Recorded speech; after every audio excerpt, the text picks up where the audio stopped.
Defense 24. I'm Dr. Alexander Olech, and today with me is Anna Nettleship, King's College London. Good morning.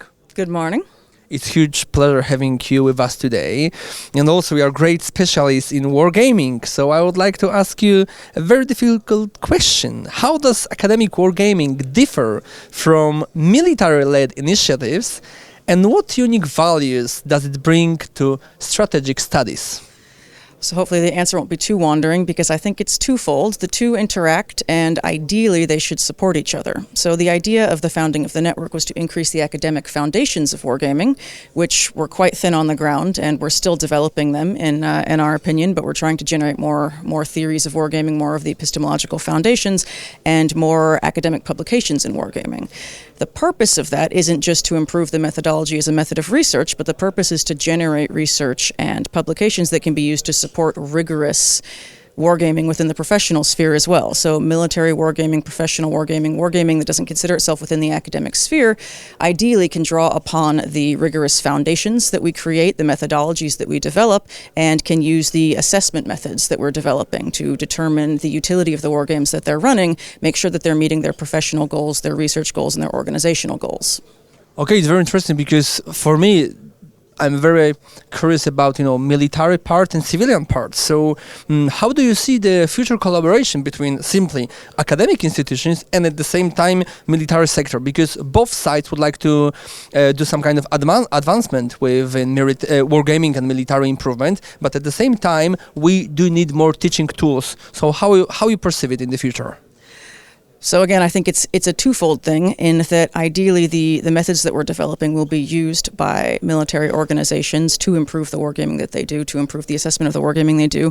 But further advancing the professional wargaming on the military side often relies upon drawing on a talent pool that has not been as large enough to meet demand. So there's been a problem in the wargaming community professionally for a very long time of a gulf of journeymen. So there are a lot of amateur wargamers, and you become a master by finding a master to help train you up.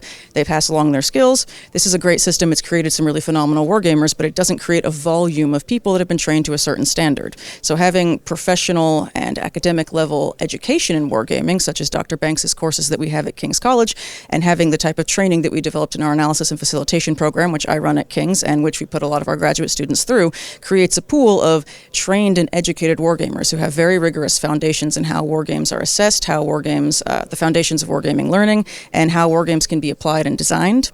And then those people get to go on to use those skills in a job market that wants more wargamers but has been struggling to meet that particular demand.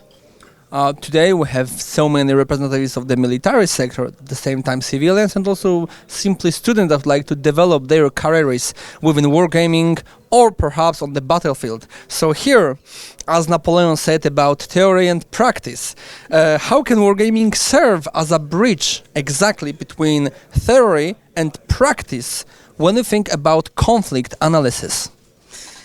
So I'll say that academia obviously leans more heavy toward the theory side, but connecting our expertise to the organizations that are putting these things into practice has been a big goal of the network. So on top of the graduate courses that we teach, we do a lot of work attempting to reach out and work with partner organizations. Most recently, as I mentioned in my remarks, NATO ACT, we developed a war game for them.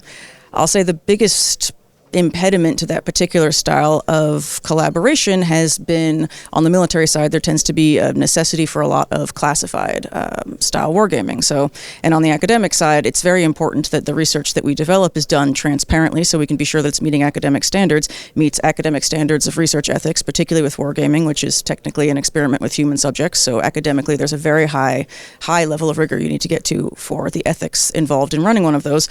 But then also the publication of the results. How we build a foundation of academic literature is by publishing the results and making them publicly available. So there is a lot of professional military wargaming that isn't particularly appropriate to try to work with us because of our commitment to being transparent and publicly publishing our results. That being said, we have worked many times with military organizations where we don't publish everything we do, where we work with the organization and talk about these are the things that are important to us to be transparent about, these are the limitations we want to note, and try to meet both sides of the aisle. So we don't particularly do classified wargaming at the network at King's because we're an academic institution, but the idea is the work we produce can be used by those that are doing classified wargaming. So they can use the foundations that we develop within their own wargaming, even if they don't involve us directly. And military organizations that want to examine problems that don't need to be examined in a classified environment can still come to us and use our expertise. As NATO ACT did with our game Horizons, we developed a research analytic game that produced a huge cache of data for them to use.